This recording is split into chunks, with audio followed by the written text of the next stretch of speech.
Hvad sidder du og laver, Jacob? Summer Club. Jeg sidder lige og træner til Summer Club.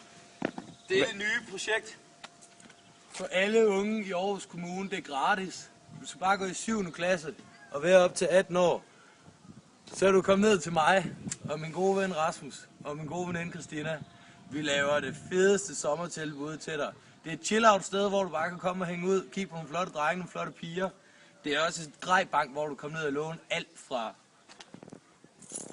bolde til rulleskøjter til skateboard, alting, DJ-pulte. Det er også et workshopsforløb, hvor der kommer stylister og lægger fed make-up, fotografer og tager de nye Facebook-profilbilleder. Der kommer parkour, graffiti, flere, hvor du lærer at kaste med flasker og lave kølige drinks, godt nok uden alkohol i. Der kommer alt derned, og det er gratis. Og det hedder Summer Club. Summer Club. Summer Club.